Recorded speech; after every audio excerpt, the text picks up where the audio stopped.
All right, let's look at some common mistakes that people make in this chapter or this type of determination.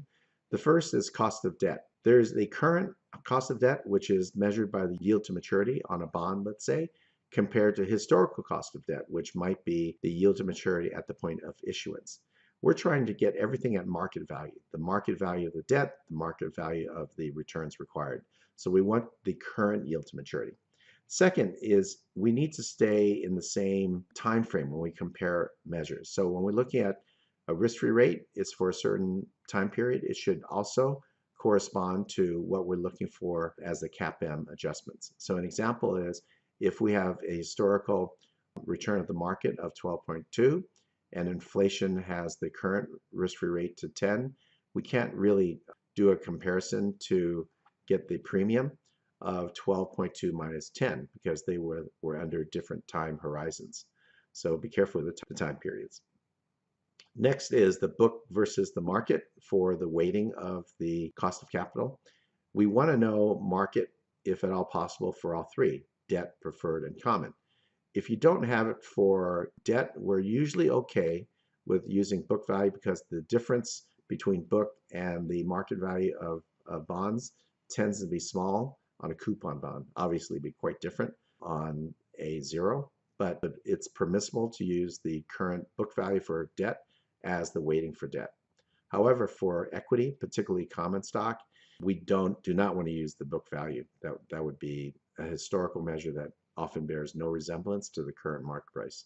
Similarly for preferred, it is much better to use the market value of that preferred because again, preferred stock, even though it has some hybrid features, is still stock and it may vary widely from the original book value of the original issuance of that preferred stock.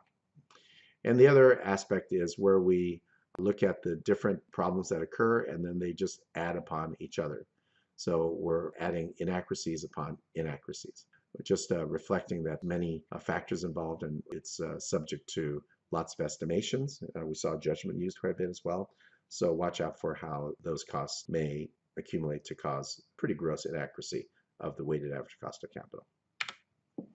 All right, so summarizing chapter 9, we have the components of debt, preferred and common. Debt is defined as non-operating liabilities from financial investors. And we, as a matter of just convention and assumption, will assume that short-term debt like a line of credit would not count in this kind of long-term capital calculation. Preferred stock, given that as a hybrid security, is difficult to measure the required returns and the market value. We did a couple of methods to show how we might do it. Fortunately, not all companies have preferred stock, and if it does, it tends to be a fairly small part of their capital structure.